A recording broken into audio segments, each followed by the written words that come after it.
Buat Allah membolak-balikan hati itu lebih gampang dari kita ngebolak-balikin tangan kita. Gampang banget nih. Jadi nggak ada yang di mata Allah atau dalam persepsi Allah ada hati yang kayaknya nih susah banget nih dibolak-balik. Jadi kamu mending nggak usah ke situ lagi deh. Saya juga kewalahan ngebolak-balik hati dia. Enggak, mudah. Terus kenapa ada yang dibiarkan, ada yang dibalikan hatinya? Karena ada yang pantas, ada yang tidak pantas. Jika kita sudah punya kepantasan, Allah akan balikan hati kita kepada kebaikan. Allahumma habbib ilainal iman wa zayyinhu fi qulubina wa karrih ilainal kufra wal fusuqa wal isyan waj'alna minar rasyidin. Hafal doa itu?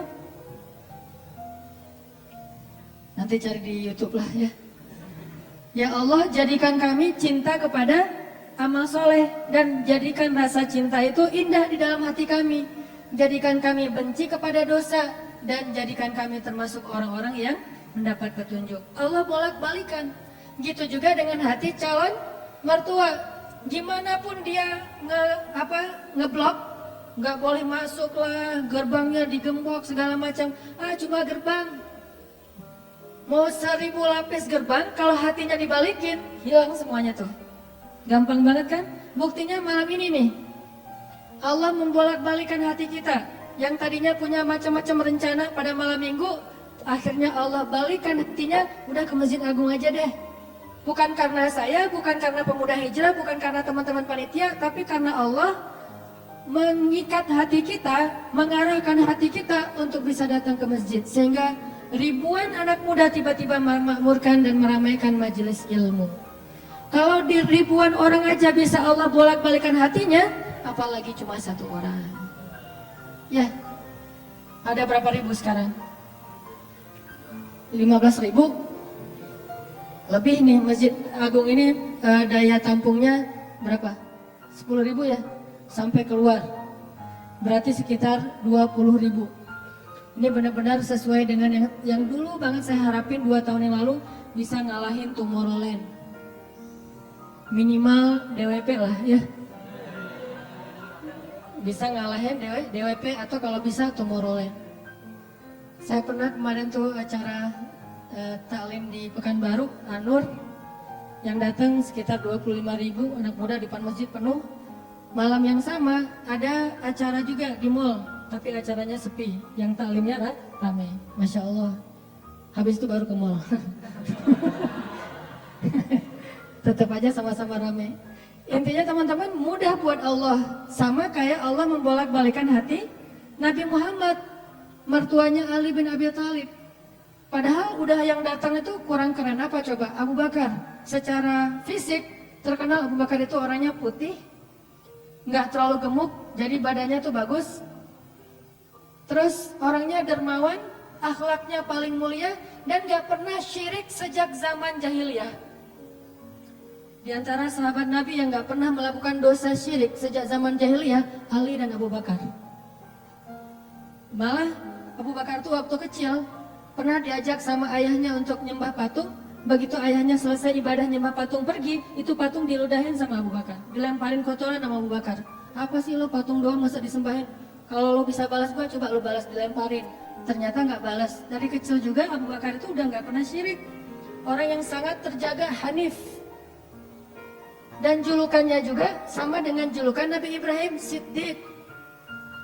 Wadhkur fil kitab Ibrahim innahu kana siddiqan nabiyya. Ibrahim Siddiq, Abu Bakar Siddiq, sama nih. Bahkan Nabi sering membandingkan Abu Bakar sama Ibrahim. Engkau wahai Abu Bakar seperti Ibrahim, engkau wahai Umar seperti Musa. Ya iyalah Umar ya. Musa kan gak sengaja Noel orang langsung meninggal kan ya. Melihat Bani Israel agak ramai gitu, lagi mau gelut sama orang Kipti. Karena Musa kasihan kepada Bani Israel yang lemah, akhirnya dia cuma ditakol dikit lah si orang Kipti ini teh. Cuma apaan sih lo? Meninggal. Belum diginiin, baru gini doang coba. Jadi kalau dulu ada ultimate fight, kayaknya Musa tuh juara bertahan tuh. Nah kalau di zaman Nabi, orang kayak Musa, Umar, Jawara Quraisy. Kalau ada yang macam-macam sama Umar, lu berani sama gua. Nih lu lihat nih. Nggak ada yang berani sama Umar. Kalau lo pengen istri lo jadi janda, anak lo jadi yatim, lo tunggu gua di belakang gedung itu. Gedung, bukit. Nggak ada gedung dulu teh. Nggak ada yang berani nungguin Umar. Lancar aja tuh hijrahnya. Artinya Abu Bakar tuh sering dibandingkan kayak Ibrahim. Terus dengan Nabi akrab banget tuh Abu Bakar. Jadi kayak soulmate-an berdua tuh. Belum dapat risalah Islam juga, Nabi itu kalau jalan sama Abu Bakar, jalan yuk kemana? Ngopi, kalau bahasa kita teh, ngopi sama Abu Bakar berdua. Dari zaman sebelum Islam juga Nabi itu dalam tanda petik udah sering ngopinya sama Abu Bakar. Coba, enak nggak nolak teman ngopi kita? Agak susah kan, dia ngajak kemana? Nggak enak kan nolaknya, ya udah gua datang gitu. Ali ngerasa, oh nih yang datang nih saingan berat nih. Pernah bersaing dengan orang kayak gini? Pernah, cuman sering kalah. Nggak ada saingan juga masih ditolak ya, apalagi ada saingan. Nah itu mah saya banget, bukan teman-teman. Udah biasa ditolak, pada akhirnya diterima juga. Karena saya nggak mau menyerah. Datang Abu Bakar, mau ngelamar Fatimah. Ali pas tahu berita itu, ya udahlah berarti pupus harapan. Hashtagnya berhenti aja. Udah nggak bisa ngapa-ngapain. Tidak lama kemudian setelah Abu Bakar lama di rumah Nabi terus pulang, Ali merhatiin wajah Abu Bakar, nih wajah diterima atau wajah ditolak nih. Ternyata dapat kabar Abu Bakar ditolak sama Nabi. Yes, kata Ali. Abu Bakar ditolak sama Nabi. Cuman sisi lain, Ali makin nggak pede. Kalau Abu Bakar aja ditolak, siapa saya? Bahkan lebih ditolak lagi. Jangan-jangan belum sampai di pintu juga, udah Ali pulang aja deh. Abu Bakar aja ditolak. Yang kurang apa coba? Akhlak luar biasa, agama terbaik, bahkan umat Islam paling baik imannya tuh dan amal solehnya Abu Bakar. Nggak ada tandingan lah. Mau ngelihat surganya di akhirat, orang kaya di dunia dan kaya di akhirat tuh Abu Bakar tuh. Ada orang yang di dunia miskin, di akhirat kaya. Di akhirat miskin, di dunia kaya. Kalau Abu Bakar, dunia akhirat kaya. Surganya Abu Bakar tuh dikelilingin sama Jibril. Jadi Jibril lagi pengen ngukur surganya Abu Bakar, terbang setahun. Udah setahun terbang, itu baru di pinggirnya surga Abu Bakar. Belum sampai ke tengah. Padahal Jibril itu kecepatannya lebih tinggi daripada kecepatan cahaya. Bayangin, udah setahun perjalanan cahaya baru di pinggir surganya Abu Bakar. Belum juga masuk, belum sampai ke alun-alunnya surga Abu Bakar. Baru juga perbatasan coba. Kurang apa Abu Bakar? Ditolak sama Nabi. Duh, makin gak pede, kata Ali. Cuma gak pakai bukan orang Sunda soalnya. Gak lama kemudian datang lagi cowok keren, jawara Mekah, Umar datang. Assalamualaikum. Suaranya agak-agak gitulah. Walaupun susah nirunya, cempreng soalnya. Assalamualaikum, waalaikumsalam, kata Nabi datang. Pas diintip sama Ali, tanya-tanya ke teman-temannya, ada berita apa nih, trending topik. Ternyata trending topik di Twitter, Umar melamar Fatimah. Wah, rame lagi viral di mana-mana. Makin, saingannya berat-berat gini, nggak ada yang di bawah saya gitu yang datang, biar saya agak-agak pede gitu. Ternyata Umar pulang juga ditolak lagi sama Nabi. Ali, yes, tapi tuh gimana ya kalau Umar aja ditolak, yang paling kuat bisa menjaga Fatimah banget kan? Kalau ada apa-apa Fatimah tenang aja, ada gua. Naik motor berdua sama Umar gitu kan, kalau zaman kita mah ya sengaja nggak bawa jas hujan.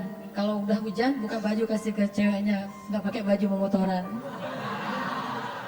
Cowok banget lah itu mah ya. Pulang-pulang sampai ke rumah minum antangin. Umar tuh jawarannya, Nabi kan pasti tenang banget ngasih anak ke orang kayak Umar. Keluar dia singa, di dalam dia kucing Anggora. Maksudnya apa? Dia tuh nggak pernah kasar sama istrinya, walaupun dia keras kepada musuhnya. Kalau dimarahin istrinya, diem aja. Udah selesai dimarahin, udah. Ya udah, pergi nyari teman. Mau curhat habis dimarahin istri, pergi ke rumah Nabi. Pas di depan rumah Nabi kedengaran dari dalam, Nabi juga lagi dimarahin istrinya. Nabi juga diem aja. Ini teladan orang-orang soleh. Jadi yang keren tuh bukan yang gampang marahin istri, tapi yang gampang dimarahin istri. Setuju yang di atas? Cowok keren itu bukan yang gampang marahin istri, tapi yang gampang dimarahin istri. Ya mah, Di dalam rumah tuh ya mah, di luar apa lo? Itu cowok keren tuh. Pas Nabi keluar, ada Umar. Rasulullah, Umar nggak mau ngebahas, nggak mau komen lah, daripada komentar di blog kan, diam aja deh. Gitu. Udah selesai jalan sama Umar. Umar nanya, ya Rasul saya tadi habis dimarahin istri. Mau ngajak Rasul ngopi, curhat, Nabi juga lagi dimarahin. Kata Nabi, bagaimanapun dialah yang mengurus rumah, dia yang mengurus aku, keluargaku. Nabi nyebutin kebaikan-kebaikan istri. Nggak mau nyebutin, dasar emang perempuan emang kayak gitu ya. Saya tuh Nabi loh, masa Nabi dimarahin, kamu paham gak sih perasaan aku? Nggak, Nabi nggak ngomong kayak gitu. Nabi cuma membicarakan kebaikan istrinya. Umar yang datang ditolak. Akhirnya Ali udahlah, mau kayak gini mah kayaknya udah nggak mungkin deh. Abu Bakar ditolak, Umar ditolak, berarti ada standar di atas mereka berdua. Yang kaya raya ditolak, yang paling eksis berpengaruh, jawara ditolak. Nah saya nggak punya dua-duanya, masih kecil soalnya. Nanti kalau dia udah dewasa, Ali emang jawara juga tuh. Malah gladiatornya Nabi kan, ketika orang nggak berani menantang seorang musuh, Ali yang berani. Saya Rasulullah, Ali. Akhirnya Ali diam-diam aja, udah nggak mau ngebahas lagi tentang Fatimah. Udah aja tutup bab tentang Fatimah. Sekarang yang lain aja deh. Tapi teman-temannya nggak gojlokin terus. Ali. Kalau bahasa kita jomblo gitu. Dibully terus. Ustadz posting bully, teman ngomong gak bully, pokoknya bully nasional aja. Karena dibully-bully terus, akhirnya Ali memberanikan diri. Ya udah datang deh bertamu. Pokoknya malam ini diterima, ditolak, walaupun kemungkinan besar ditolak, saya harus datang dulu nih sama Nabi. Beraniin diri, gak usah banyak mikir, datang.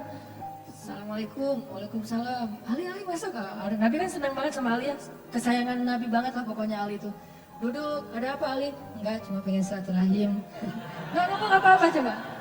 Cuma pengen silaturahim. Nabi sehat, mau diambil air hangat, pokoknya gitu-gitu aja. Ali ada apa? Enggak ada apa-apa ya Rasulullah, cuma kangen aja pengen duduk sama Nabi.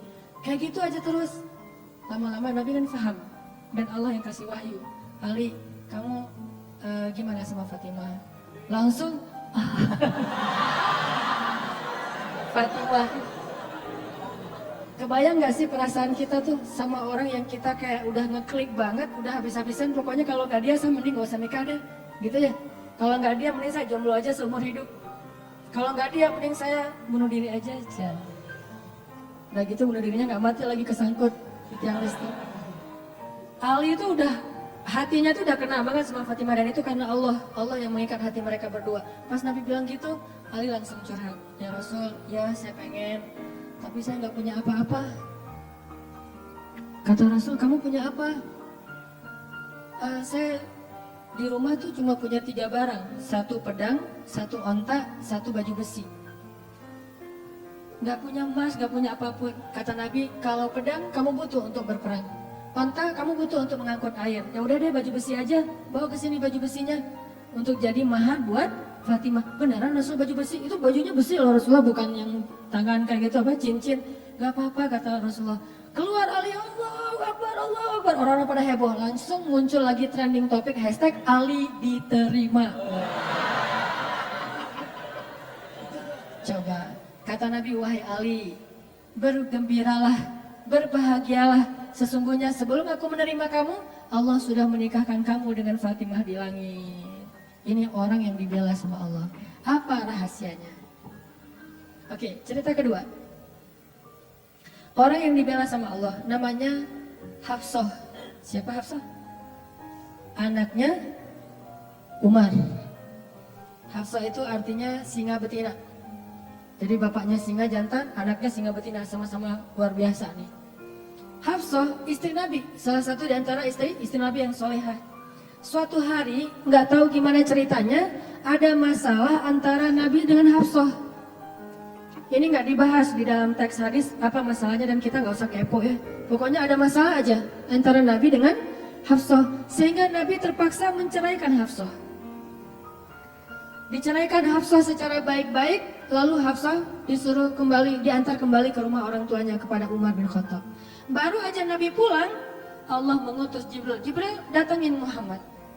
Jibril turun mengatakan, ya Rasulullah, wahai Nabi Muhammad, rujuklah Hafsah. Sesungguhnya Hafsah adalah istrimu di dunia dan istrimu di surga. Coba bayangin. Nabi nih yang menceraikan Hafsah, tapi Allah dan Jibril ngebelain Hafsah. Berarti Allah ngebelain banget nih cewek. Cewek gimana sih kok dibelain banget sama Allah? Begitu suaminya emosi, tiba-tiba nggak sengaja ngomongin, ya udah kita jalan sendiri-sendiri aja. Allah yang ngasih pertolongan, Allah yang ngebelain si cewek ini. Sehingga Allah mengutus Jibril, langsung turun Jibril buru-buru kepada Nabi Muhammad sebelum masa iddah Hafsah selesai. Lalu Jibril mengatakan, rujuklah Hafsah, sesungguhnya dia istrimu di dunia dan istrimu di surga. Akhirnya Nabi pun merujuk Hafsah. Apakah Hafsah marah-marah kepada Nabi Muhammad? Enggak. Apakah Hafsah mengutus Umar? Kan ayah tuh jawara, udah datangin dong Rasulullah tuh, ngecarain saya enak aja. Enggak mengandalkan makhluk sama sekali. Hafsah cuma gini, ya Allah, saya yang salah, bukan Rasulullah. Tapi saya tidak bisa hidup tanpa Rasulullah. Dia adalah cinta sejati saya. Allah langsung, ya benar Hafsah, udah gua turunin sih. Jibril turun. Jibril turun, coba. Ya Rasulullah, rujuk Hafsah, dirujuk. Apa rahasia orang cewek sekeren Hafsah sampai dibelain dari langit ketika dia bercerai sama suaminya?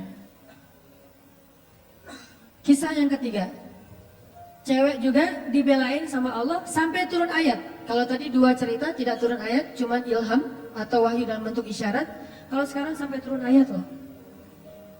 Yang ada di dalam surat Curhat. Teman-teman tahu surat Curhat? Surat Al-Mujadalah. Kan terjemahan dari Mujadalah curhat kan ya? Jadi kalau kita pengen lihat curhat itu juga ada di dalam Al-Quran. Bahkan jadi nama surat Curhat. Al-Mujadalah atau Al-Mujadilah. Siapa yang dikisahkan di dalam surat itu? Coba teman-teman buka surat Al-Mujadalah, surat 58 ayat 1. Yang punya aplikasi Al-Quran di handphonenya, coba buka surat 58 ayat 1, Al-Mujadalah. Kita lihat nih, gimana Allah ngebelain seorang cewek yang disebut di dalam ayat itu. Saya bacain ya. A'udzu billahi minasy syaithanir rajim. Yuk, bareng-bareng.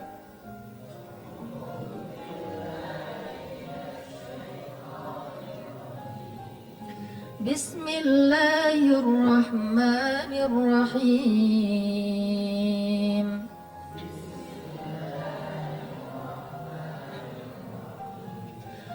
Qad sami'a Allahu qawla allati tujadiluka fi zawjiha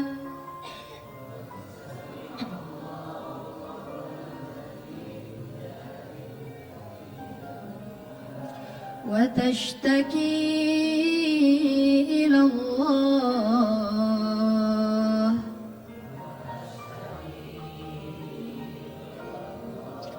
wallahu yasma'u tahawurakuma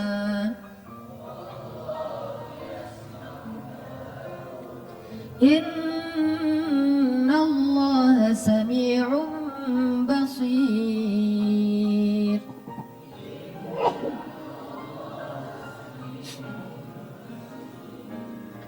Sungguh Allah telah mendengar ucapan seorang perempuan yang meminta nasihatmu tentang suaminya.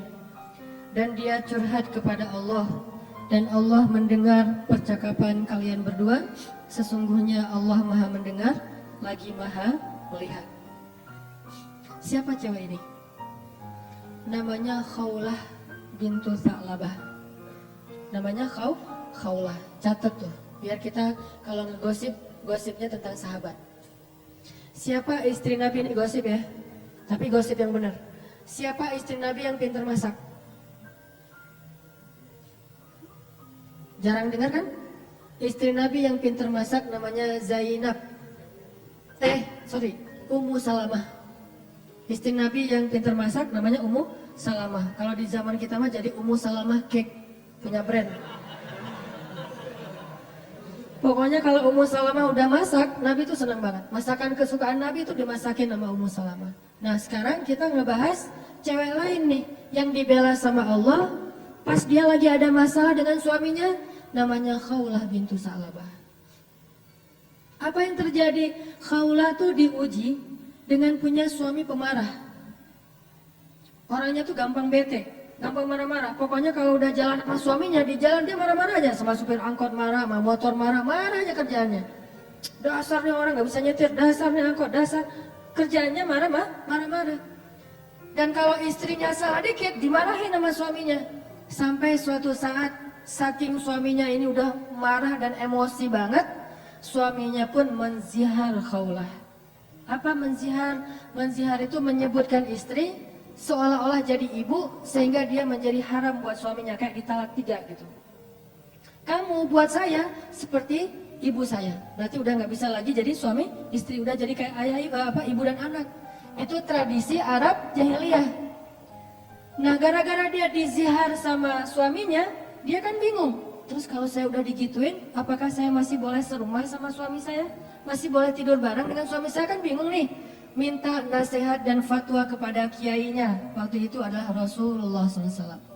Datang nih kaulah ke Nabi dalam wajah yang sedih. Baru dizihar, ditalak 3 sama suaminya. Dia datang, ya Rasulullah, apa hukum seorang suami yang mengatakan kepada istrinya, engkau bagiku seperti punggung ibuku? Artinya udah gak halal lagi. Nabi mengatakan, kalau gitu engkau wahai Khawlah sudah cerai dengan suamimu. Udah gak bisa lagi bareng. Bersabar Khawlah. Akhirnya Khawlah pun pulang dalam keadaan sedih. Dia curhat kepada Allah, ya Allah, memang suami saya itu banyak salahnya. Memang suami saya itu pemarah. Tetapi dialah cinta pertama saya. Coba, ketulusan cinta cewek. Dialah cinta pertama saya. Dan dia gimana bisa hidup? Siapa yang akan ngerawat dia kalau dia menceraikan saya? Selama ini yang ngerawat dia cuma saya. Ya Allah, bagaimana ini? Wa tashtaki ilallah.